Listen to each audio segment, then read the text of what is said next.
Access Fort Wayne offers reflections of our community. Production facilities provided by Access Fort Wayne are a service of the Allen County Public Library. The views and opinions expressed do not necessarily represent those of Access Fort Wayne, the Allen County Public Library, or any other supporting organizations. For more information about creating your own television program with Access Fort Wayne, call 421-1250.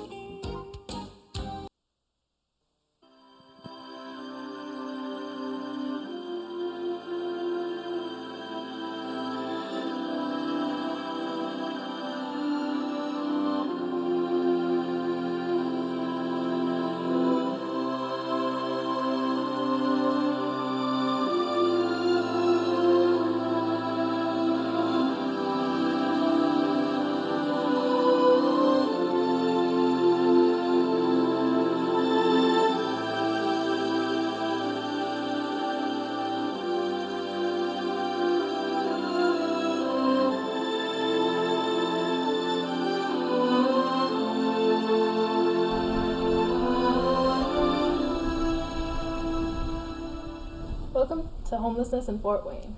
We hope you had a wonderful Labor Day holiday. Labor Day is a yearly celebration of the contributions our workers have made to the strength, prosperity, and well-being of our country. While we celebrate these accomplishments, we must also understand that this very prosperity is in jeopardy for too many of our fellow citizens. My name is Marie Angel Ayala, and I'm with the Homeless Coalition of Fort Wayne. We're an educational nonprofit providing specialized tutoring and classes throughout Fort Wayne. We are part of the Fort Wayne Area Planning Council on Homelessness, a group of organizations serving the homeless in Fort Wayne. Joining me today are representatives from agencies across Fort Wayne serving our citizens through educational programs. Please introduce yourselves, the organization you represent, and tell us a little bit about the organization. My name is Aaron Lane. I'm the District Homeless Student Liaison of East Allen County Schools. The population I serve is a wide variety. We focus on students who are doubled up, unaccompanied youth, and students who live in shelters and mobile homes and things of that nature. Thank you very much for joining us, Aaron. I'm Pat Bowles. I'm manager of the Fort Wayne Community Schools Continuing Education Program. Our continuing education program, is a variety of different things in Allen County. We have such things as high school credit programs. We have ELL program, ELL high school program, Expectant Mothers program, HSE, formerly GED program, and Neighborhood Connection. And then also mixed in with that is our new Work Indiana program for career. Excellent. Thank you for being here, Pat. Thank you. I'm Willa Klein. I'm director of the Education Opportunities Center. We're a nonprofit community-based center. We work with youth and adults. We work with the youth to stay in school, do well, graduate, go on to college, and work with adults go on to college, but go back, get your GED, work and improve your English skills. We have computer classes and try to remove all those barriers to get to college. Thank you very much, Willa. Willa, what is a TRIO, and how does it impact the Fort Wayne community? The TRIOs are a federal program developed by the Department of Education in Washington, D.C. through the Higher Education Act back in 1965. And we've had this program since the mid-1980s, and it's to help make the path to college easier for adults. So we serve about 2,000 people a year to get what they need to go to college. That is an excellent resource in our community. Thank you. In America, there are 32 million adults who cannot read. In your experience, how is that reflected here in Fort Wayne, and how can we, as a community, improve this? Aaron, we'll start with you. I believe there are two key factors that play a role in people continually lacking the skills to read. One being technology. The advancement and enhancement of technology today has made people not have to read. With audio books, with enhanced pictures, social media, it's just constant processing instead of actually having to read and reiterate the things that you have read, like we used to have to do in school. So that's one huge factor. Another key factor is people are starting to learn how to read later. Kindergarten, first grade, those things aren't as important nowadays as they used to be. Students aren't taking it as serious in their younger years as it used to be something that students used to have to do. Now it's a thing where parents aren't necessarily enrolling their students in school until they're, in upper ages and things of that nature. So it's just a thing where it's continually being looked over. Right. Thank you. I guess I look at it, education is a cradle to grave process, and through that process there are all sorts of different things that come up, barriers, etc.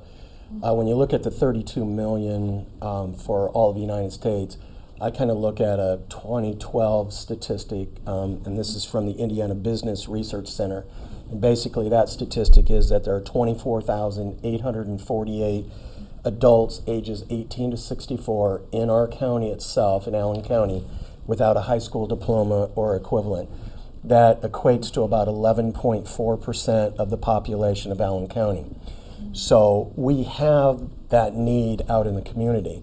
The big thing with literacy is to break those barriers, to find a way to be able to reach those in need in regards to literacy, and to provide them with the opportunities that are there. And in our community, we have a wealth of opportunities, and it's just getting the word out and making those connections between those sites that offer services and those that are in need.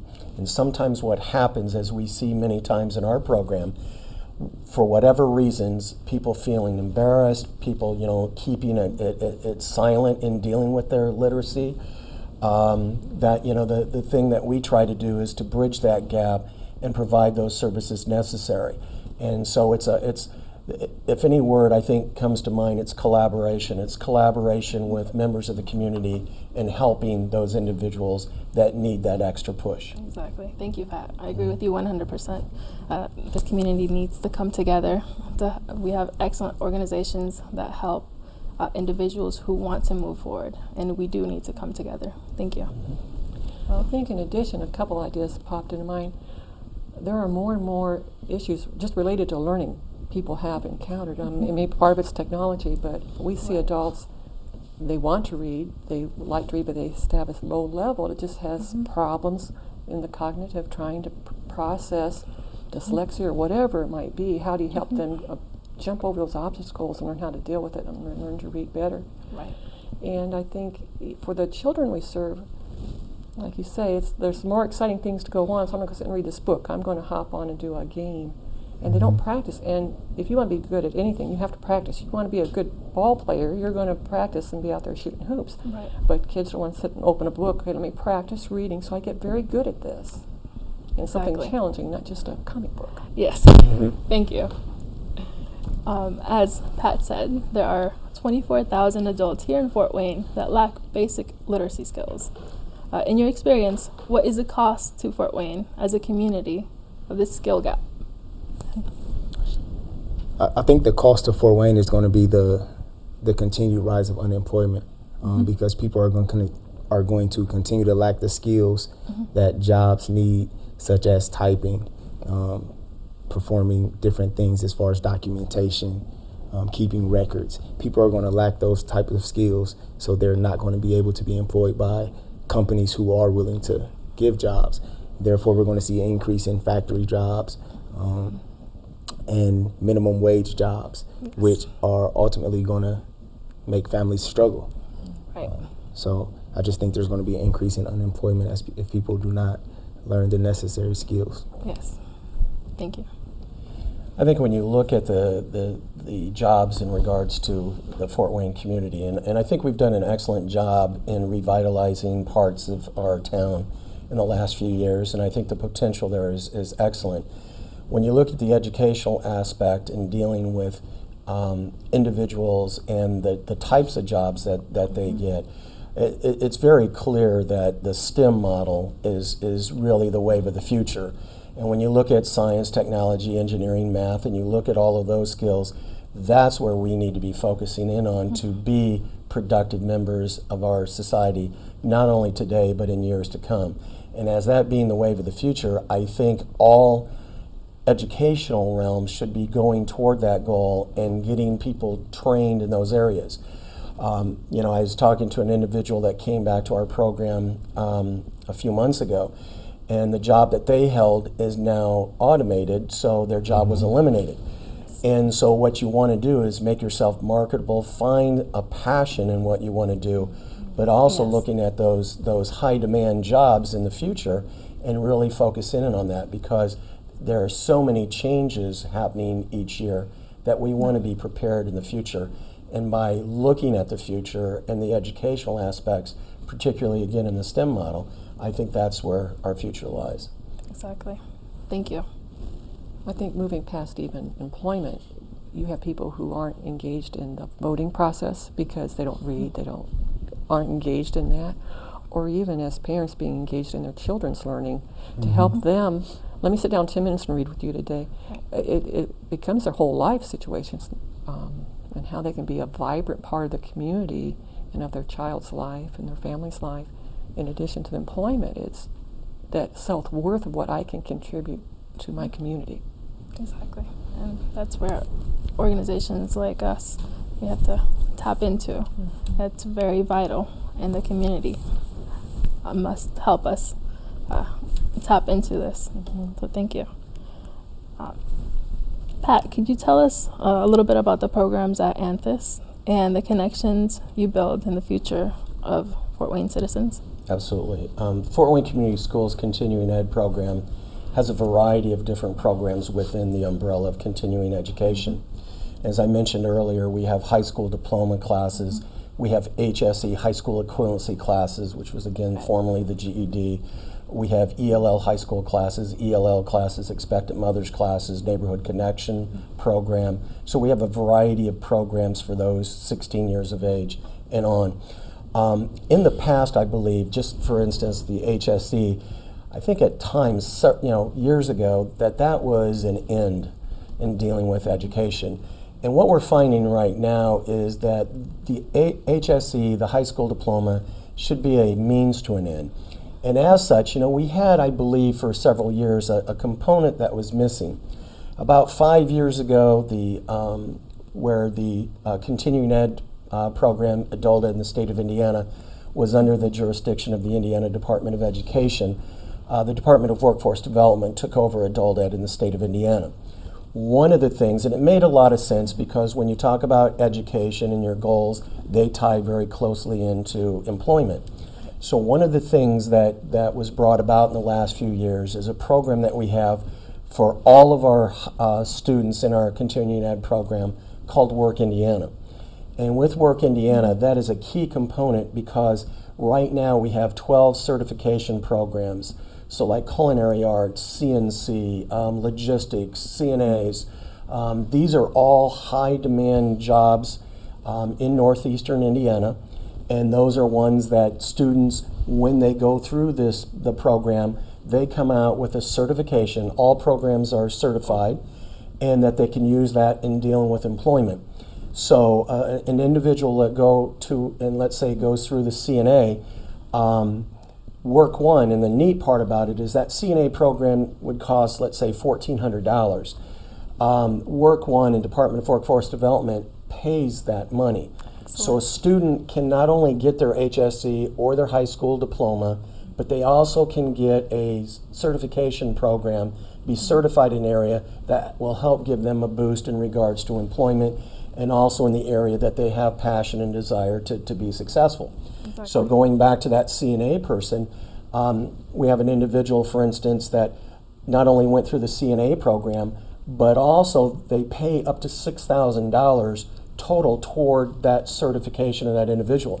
So the one that I'm referring to that went through the CNA now is going Q&A at Ivy Tech, and that remaining monies, that $4,500 is left, goes toward that. So they basically can not only get an education, they can really get an associate's degree at that point and get that boost so that if they want to go on and get an LPN or an RN, they have the ability to do so throughout that time, plus they're gaining experience.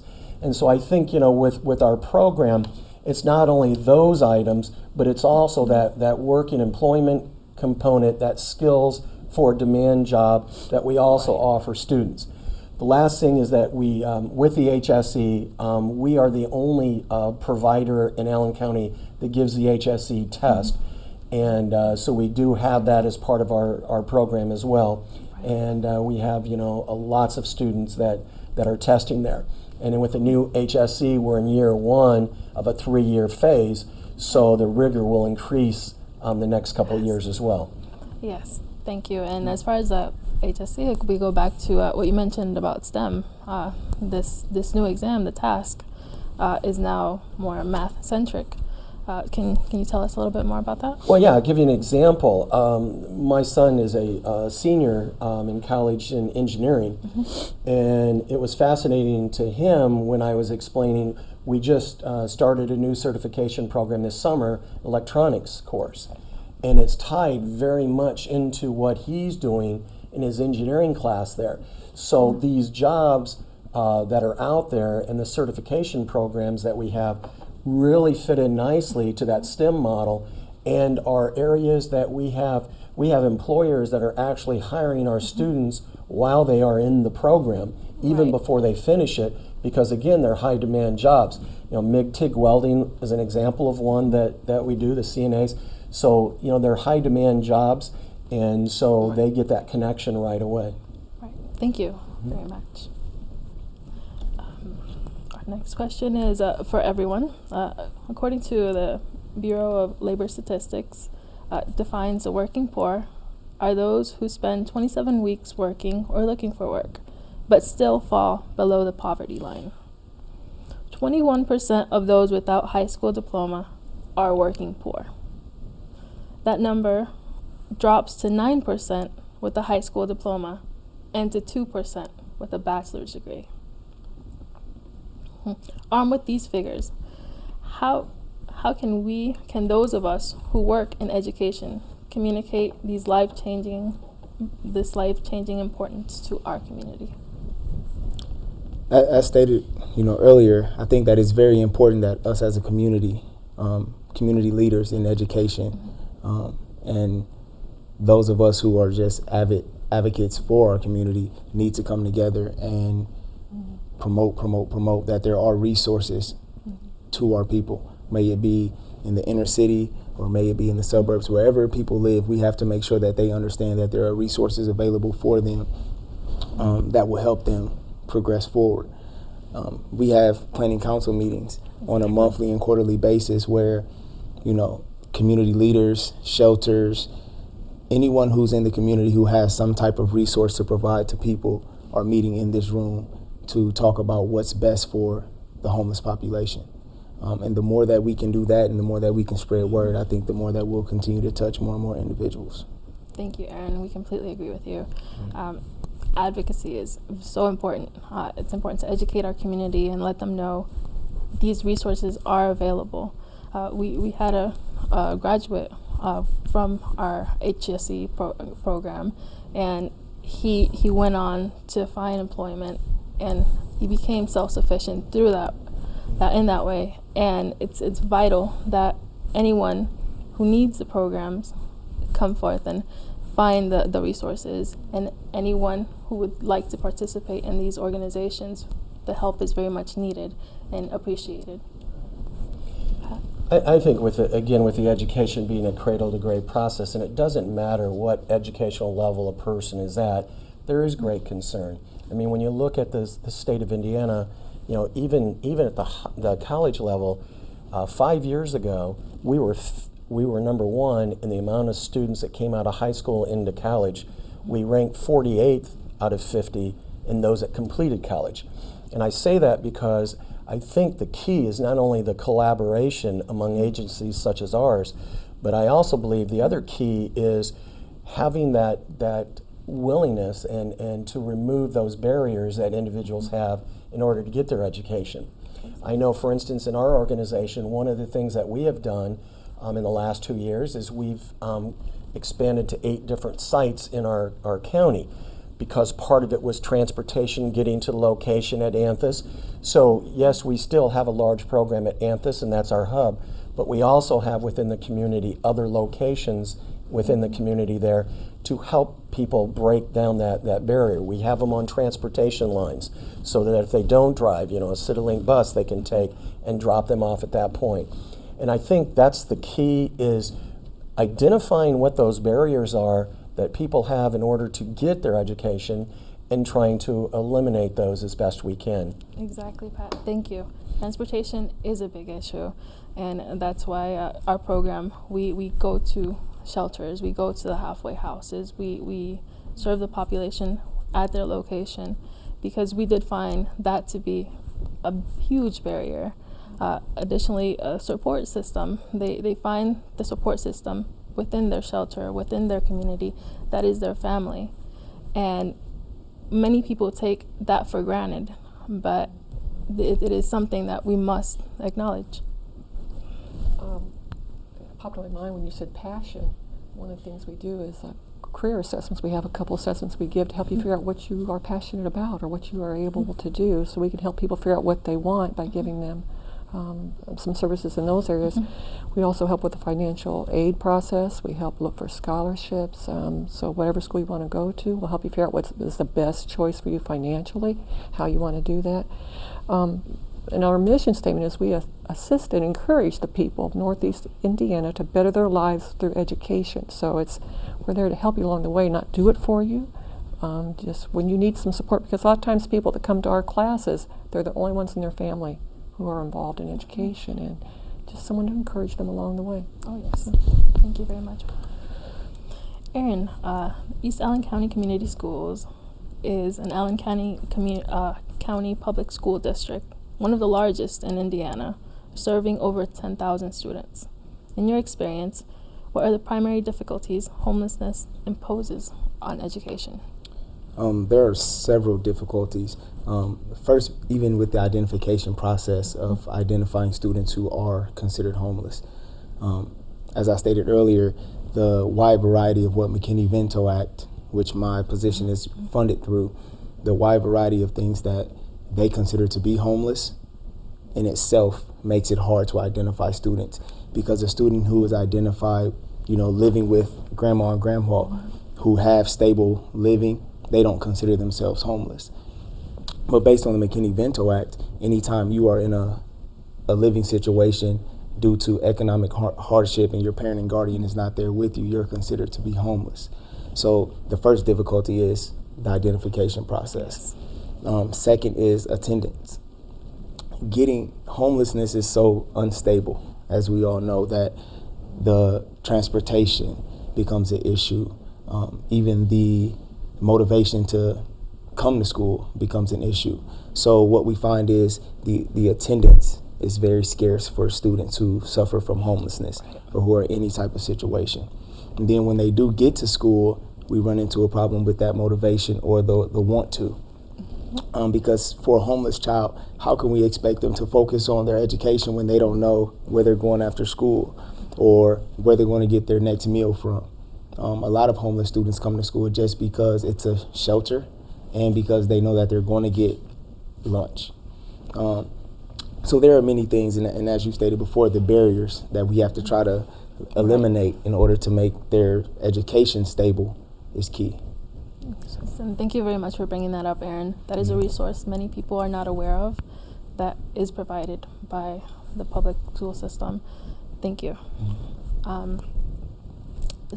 So in closing, Fort Wayne is known as a city that saved itself. How do you see our community being able to harness that resilience we're known for to combat these more current but equally important problems? And Willa, we'll start with you. Well, I think it's just a matter of reminding ourselves every day when we go to work, this is our mission, and these are the people we serve. They need maybe some special assistance, but the more we're resilient and model that for them, the more then they will pick up on it and do some of the same things. Exactly. Thank you. I'm not so sure in the last few years, the commitment in dealing with the state to education and some of the programs. I believe we're on the right path in some areas. Other ones I'm concerned about. But I can assure you in dealing with Fort Wayne, and particularly Fort Wayne Community Schools, part of the key that we have is within our community is to, I think it's made us stronger. And I think it's made us stronger not only internally in all the things that we do in adult ed in particular, but also in our collaboration. When you look at things, what we found, and believe me, I know I'm on a lot of different committees which are very, very important in dealing with that communication process, but we found, for instance, that we were duplicating a lot of services that other organizations had. And so, there's been a lot of communication, and that collaboration and communication, is a very, very important thing.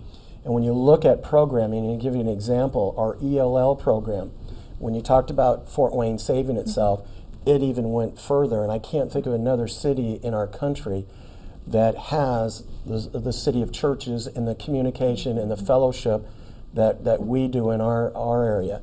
And that's very evident in dealing with our program. A lot of our ELL students come in basically through the churches and the programs that the churches offer. The Catholic Charities is one example that we work very closely with in dealing with our students. So when education becomes a key, it's not just those in the educational community. What's important is to collaborate with all members of the community in all their services and have programs set up that identify the barriers that I spoke of before. One that I forgot to mention was childcare. That is a huge one. And so we are able to, set up different programs that really are a collaboration of more than one organization, so that we can ultimately, in Fort Wayne, not only save the city, but save the individuals within the city to be productive members of our society. And I think that's where Fort Wayne has always excelled in. And whenever you've done it well, it's sometimes you need reminders throughout, but the key is you've done it well, so you know what it takes in order to get ahead. And I think we do that. Well said, Pat. Thank you. With Fort Wayne being the second biggest city in Indiana, I think that it's, we have a very diverse population here. We're very well blended. So I think that it's very important that no matter which side of town you come from or which race you are, I think it's very important that we continue to all just lean on each other for all the resources that can be provided here in our city, because there are many. I also think it's a thing of leadership. We have a lot of leaders right here in Fort Wayne, but I think it's important that we take on the servant leadership. Servant leadership is important because we have to get over self and start to live for others, and that's what it comes down to, and that's what it's all about. The more we continue to live for others and work on helping the next man or next woman get on their feet and be self-sufficient, the more better off we're going to be as a community. Exactly. Thank you so much, Aaron. And thank you very much for joining us. Please visit